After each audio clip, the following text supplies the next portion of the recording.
Let's delve into the discussion. And Fahd, I'm coming to you. How do you look at this shuttle diplomacy between Pakistan and Saudi Arabia? And as we speak, Shehbaz Sharif, the Prime Minister, is in Saudi Arabia, and the Crown Prince's visit is also approaching. What is at play here?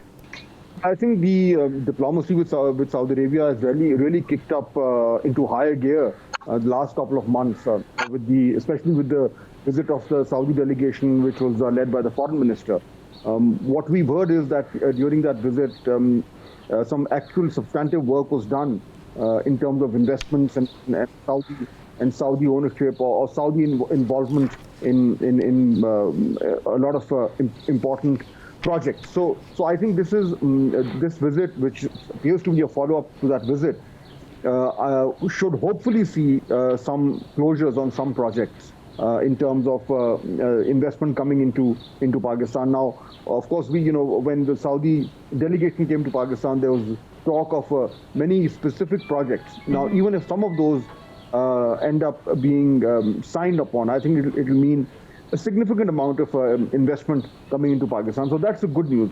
The other, of course, is also the fact that the Iranian president was in Pakistan recently, and a follow-up and a visit to Saudi Arabia right after that important visit also means that in terms of regional context, Pakistan is playing an important role. So all in all, I think so far everything looks positive. And if this visit is followed up with the visit of the Saudi Crown Prince Mohammed bin Salman to Pakistan, I think that's going to have a very significant impact on the way that bilateral relations are taking off.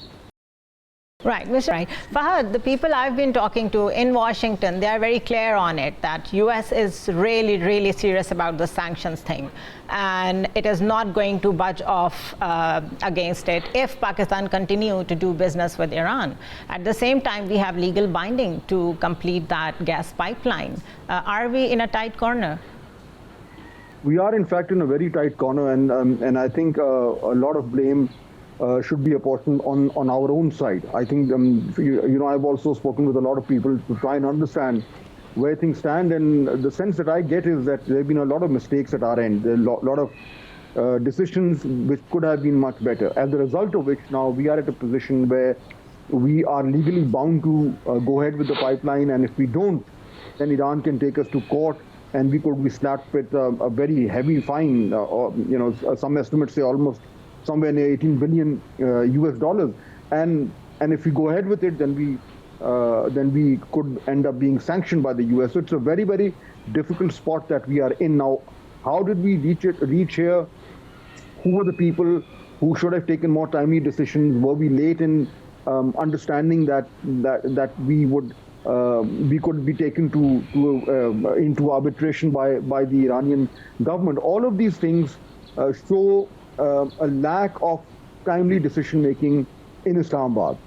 Anyways, that what is done is done. The fact is that now we are at a stage where we really need to take some decisions. I know there's a lot of work being done in terms of trying to figure out whether we can just push the decision further down the road with the consent of the Iranians and try and find some other way. But I agree with you that the way that things look, it is unlikely that the US is going to give us any kind of waiver, and those people within government who are saying that we could try and convince the US to give us a waiver, I think that's unlikely to happen. So we are in a very difficult situation, and that is why during the visit of the Iranian president, if you notice, there was no clear announcement about the pipeline project.